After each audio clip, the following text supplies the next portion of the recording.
Hey everybody, today is April 10th, so we'll be looking at April 9th's MTG stocks, and we'll be looking at some of the new Ikoria stuff as well, because that is some pretty hype stuff right now. In this one, we can kind of see here that we're just going to kind of look at the weeks from now on, since we kind of like only do this weekly. But we can see that there's there's about 3 huge spikes here, and these are all sort of related to the commander stuff. I'm only going to go over the first couple here, which are the Decree of Silence and Decree of Annihilation. And I like those because it goes with our new commander, Gavi. So our first card here is Decree of Silence. Decree of Silence went from $4.61 to $22.99, so pretty big price increase. Let's go ahead and read what it does here. Decree of Silence costs 6 colorless and 2 blue.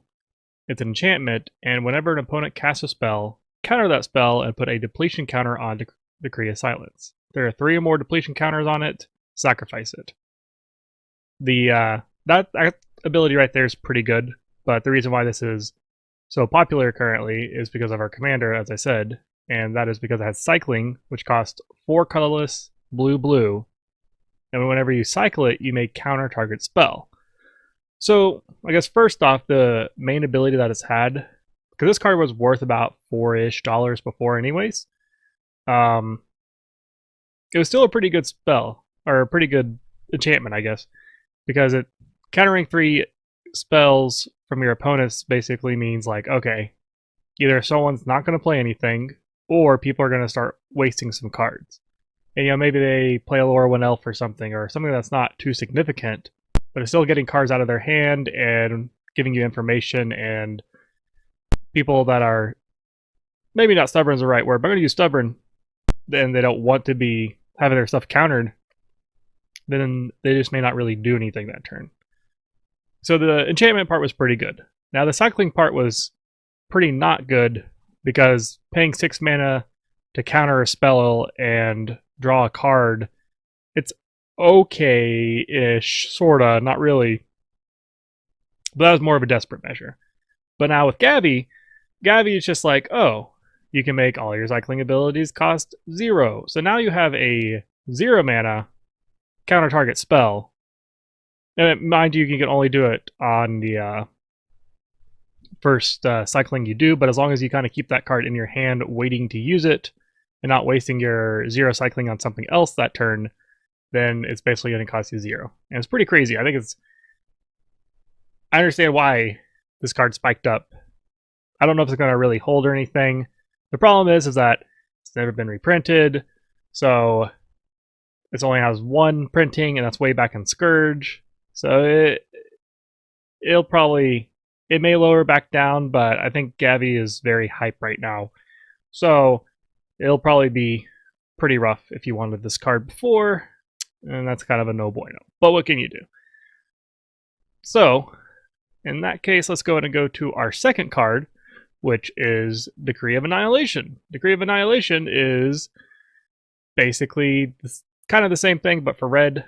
Decree of Annihilation went from 209 to 981, and I guess let's go ahead and read this card. Decree of Annihilation costs 8 colorless and 2 red, so 10 converted mana costs. It's a sorcery, and you can exile all creatures, artifacts, and lands from the battlefield, all cards from all graveyards, and all cards from all hands. You basically just wipe out a lot of things. You're wiping out a ton of things. And so it's pretty annoying as a card in general, because getting rid of any lands is bad, but especially exiling them is even worse. At least for graveyard decks. I guess other people wouldn't care as much, because they probably don't have a great way to get lands back. But the cycling cost is 5 colorless, red, and when you cycle it, you destroy all lands instead. So this is actually, while it seems like kind of one of those annoying things where it's like, oh boy, destroy all lands, I think Decree of Annihilation, 0 mana to destroy all lands is pretty good. But I guess the other thing about Decree of Annihilation to think about is that for Gavi, she can make a ton of tokens just by cycling. And so kind of the idea could be is that if you have Gavi out, then you can cycle lands, make a bunch of tokens, you can float your mana before you cycle cycled Decree of Annihilation. So there's actually a lot of good benefits for putting it in the Gavi deck and not just being annoying. And I think that's probably the worst part because you could actually be like, well, it's actually good for my deck, and it's like, no, because no one likes those. Well, not no one. Most people, I should say, do not generally like destroy all land cards, but it is pretty good for Gavi, and it didn't get as big as a spike increase because it was a little bit lower, anyways, in the sense of like the initial like there's only $2 compared to like the $4.50 on the Decree of Silence, but this one also actually got a reprint and from the Vault Annihilation. So it actually has two things going for it. So good old Gavi, making things more expensive, and a lot of these commanders will do that. You just gotta kind of realize that for very old cards that didn't get reprinted much or ever, it's gonna really mess with those prices. So I guess what can you kind of do? Kind of, as I said before, no bueno. I'm gonna stick with that, no bueno. But that's all I'm going to do for MTG stocks today. We're going to go ahead and look at some of the new Ikoria cards. And one of the first cards I want to look at is Eerie Ultimatum. Eerie Ultimatum is white, white, black, black, black, green, green. So that's a 7 converted mana cost.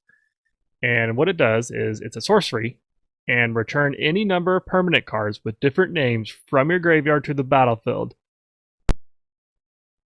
Wow. To me, like the mana cost is the worst part here, of course, because there may be ways to cheat this out. I can't think of any currently, but I don't really think of how. I can only think of ways to cheat out like creatures and stuff. But like for spells, I'm sure there's a way to cheat it out to some degree.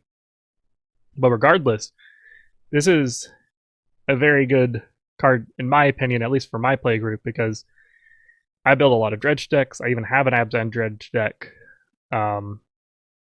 This card will probably go in there if it is affordable, which I don't think ultimatums usually go for too much. But regardless, just to give you an idea, so let's say you've dredged a lot of cards, there's a lot of cards in your graveyard, play your Ultimatum. I mean, you could have stuff like Avenger of Zendikar, you could have Ashen Rider. Ashen Rider is probably not well known. I'd say Avenger of Zendikar way too much anyways. But Ashen Rider it costs like 8 mana. It's a 5/5 flyer, and you can exile a permanent when it comes to the battlefield or dies. So it's not amazing, but it's one of those things where if it's in your graveyard and you cast it for free along with X amount of other creatures, it's one of those things where you can be like, okay, well that thing was a really problematic, so let's go ahead and just exile that. And that's just an example of a big creature I can think of. And then another one is Platinum Angel. And Platinum Angel, the reason I put that one in there is Platinum Angel, once you use Eerie Ultimatum, you're immediately a threat. And Platinum Angel basically makes it to where it's like, oh, he can't lose anymore. So now we have to deal with him and the Platinum Angel for sure. So, I mean, you may get board wiped or whatever, and there'll probably be other creatures where you can make things indestructible. Or, I think, was it Soul of New Phyrexia? I believe that's the one. You can pay like 5 mana, sacrifice it, and make everything indestructible. That'd be pretty good to get in your graveyard for Eerie Ultimatum. Mind you, if you have more mana after the 7 mana there, good on you, I guess. But I really like Eerie Ultimatum. I really like the art too. I mean, I guess it's kind of supposed to be eerie or whatever you want to call it, but yeah, it looks good. I like it. So that was kind of our Abzan card, and we looked at the Jeskai stuff. The next one I want to kind of look at is some Sultai stuff. So the Sultai commander, he's let's see, I can't remember his name, but basically he lets you double cast stuff. But the one I'm really excited about is actually Xyris, the Writhing Storm, Snake Boy. That's his name, Snake Boy. So I really like this guy because he's a snake, and there's not a lot of snake commanders out there, and it's kind of cool to see this, and there's probably some really cool things we can do with this.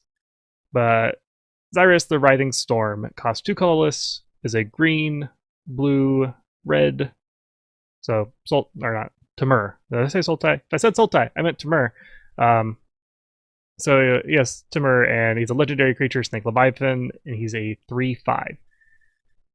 He has flying, and whenever an opponent draws a card, except for the first one they draw on each of their draw steps, create a 1/1 green snake creature token. So if they were to draw 3 cards, you would actually create 3 1/1 snake tokens, if I heard that correctly, and that's what I've heard. The other thing is that when he deals combat damage to a player, you and that player each draw that many cards. So what's interesting about this card is, first off, you get to make a lot of snake tokens. And I love snakes, so I'm hyper about this. Hyped about this. The other thing is that he actually becomes, since he has flying, it actually makes it possible to where you can fly over things, and he has a little bit of evasion, and that makes it nice that they gave him that flying. The other thing to think about here is that you and a player draw that many cards when he deals damage, combat damage specifically. So what's really neat here is that generally if you say, hey, let me do 3 damage to you, and you draw 3 cards, people are going to probably be like, yeah, okay, that's fine. And especially if someone's behind, you could probably make a deal with them and be like, hey, do you mind if I hit you for 3, 4, 5 damage, whatever Xyris, Snake Boy, is up to. And they'll probably gladly take that, just because it's, I mean, drawing 3, 4, 5 cards is crazy. So it becomes political usage as well if you're into that kind of gameplay. But yeah, I mean, the only bad thing I would say is that it does not have black in its cost, and there are not more snakes, I should say, but there are snakes in black. So I guess that's the only bad thing I could think about. But it is interesting to see it in the Temur colors. And kind of a card that would help synergize with this a little bit is Seshiro the Anointed. This was all the way from Kamigawa, and I assume this card will probably go up soon. So Seshiro is a legendary creature, Snake Monk. It's a 3/4, and other snake creatures you control get +2/+2. Whenever a snake you control deals combat damage to a player, you may draw a card. So for our Snake Boy, it's pretty good, because first off, if you have Seshiro out and you hit with Snake Boy, then now you're creating 3/3 snake creature tokens because of Seshiro's +2/+2 to all snakes. Additionally, Snake Boy will get +2/+2, and now is a 5/7, which is spooky. And you draw additional cards because of Seshiro, and you're now snake tokens are doing more damage, and blah. There's a lot of drawing, a lot of damage. So I think Seshiro is a super, super good card for Xyris for Snake Boy. Still gonna call it Snake Boy. Yeah, because I'm pretty sure like Seshiro was one of the main snake. If you were Snake Tribal, you pretty much have, well, you have Snake Tribal, you have Seshiro in your deck basically. So I think he'll probably get a little bit more expensive here soon. I don't know. I hope not. I wish they reprint him, because it'd be nice not to pay $6 for a purely Snake Tribal card that will probably never be used in anything else. But what can you do? Anyways, let's go ahead and go into our last couple of cards here. And our last couple of cards here is Halden, the Avid Arcanist, and Paco, the Arcane Retriever. So this is a partner commander set, and let's go ahead and just read what they do here. So Halden, Avid Arcanist, costs 2 colorless and a blue. He has partner with Paco, Arcane Retriever, so that's why you can use both of those, because they have that partner mechanic. And it says you may play non-creature cards from your exile with fetch counters on them if you exile them. And you may spend mana as though it were mana of any color to cast those spells. So what this kind of turns into is, kind of reminds me of like a Dimir deck where you're trying to steal people's cards and use them against them. And it's kind of a neat idea, especially in the Temur colors. Because usually Temur, I feel, is like, let's just cheat out a whole bunch of stuff. Pretty much. That's what it always feels like. But in this one, it's giving you card advantage. And it's not... The thing I do like is that you're not really stealing from people's like battlefield or stuff. Stealing from people's library is less like if someone stole something from my library, I I care less about it just because it's not something that I've had to cast or something like that. You know, like if it's one of my huge win conditions, it's kind of like, oh, that kind of sucks. But I mean, at the same time, it's a 100 card deck. You may not even ever draw it, so maybe you draw into something better or something that helps you more.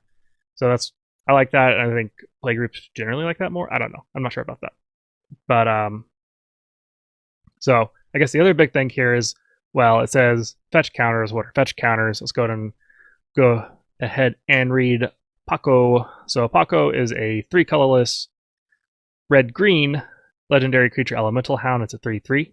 It has partner, of course, with Halden. It has haste, so it's nice. You can actually, as soon as you cast him, attack with him.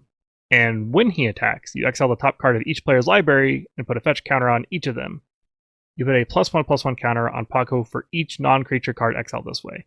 So, as we can see here, this is supposed to be more of a not like big creatures, but spells, or at least enchantments. I shouldn't say spells because everything's a spell, but I mean sorcery, instants, enchantments, artifacts, things like that. So there's a lot of things that it's kind of like a neat idea, and I don't know if this is particularly powerful, honestly. I just really like the theme between these two. You have a guy that's literally playing fetch with his dog, and then the dog goes out, steals stuff from people's libraries, and you can cast those spells potentially. So I really, really just like the theme of this, and kind of a card that this isn't like the best card out there, but I kind of like this card for it. It's called Hadana's Climb. It's a flip card, but the front part here is it costs 1 colorless, green and blue. It's a legendary enchantment. At the beginning of combat on your turn, put a +1/+1 counter on target creature you control. And if that creature has 3 or more counters on it, transform Hadana's Climb.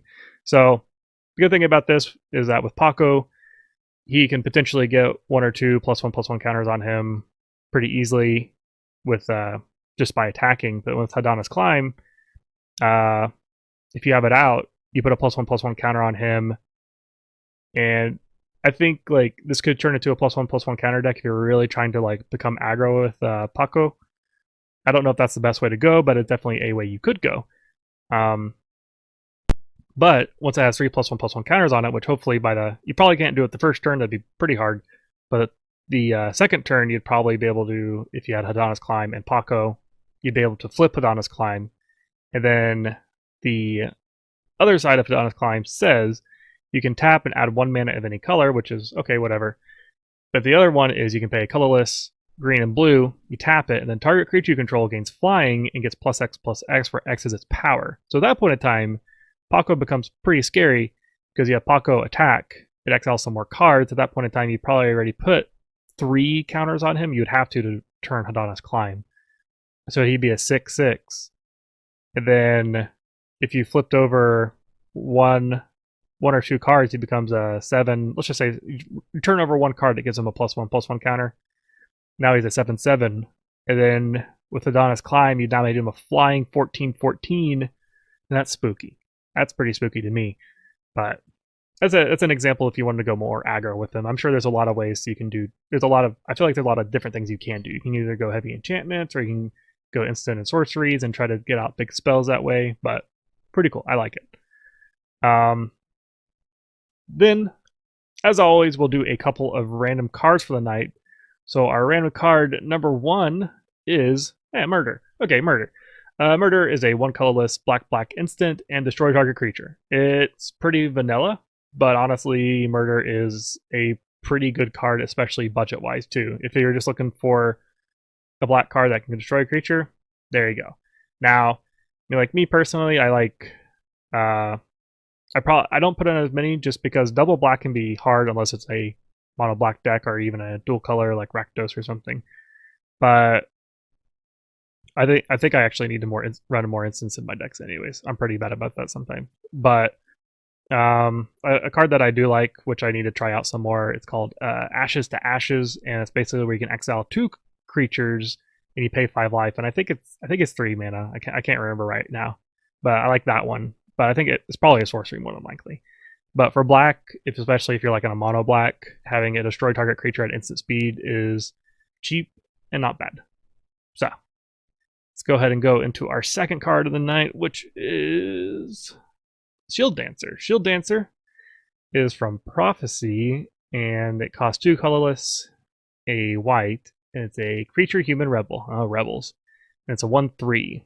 You can pay 2 and a white, and the next time target attacking creature would deal damage, combat damage to a 2 Shield Dancer. Man, I'm messing this up. 2 Shield Dancer this turn. That creature deals that damage to itself instead. That's pretty interesting. So it's basically, it's not great, only because, you know, you block it, you have to pay 3, and Shield Dancer does live, and the other creature probably will die, not always, but will probably die. So it's sort of Death Touch. I don't know, it's kind of like First Strike Death Touch almost. Paying 3, First Strike Death Touch. First Strike, 50% Death Touch. Not bad. It's not, I mean, I would go say put this in your deck. If you're running a Rebel deck, probably okay. But the mana cost is a little bit high. Though good, it's not one of those things where you're just going to leave up 3 mana. You'd probably rather have that 3 mana for something else. But I guess if you are just mana flooded, maybe it's not that bad. But, oh well, at least I've never seen that card. It's pretty interesting. Anyways, hope you all enjoyed. I'll see you next time. Have a good one.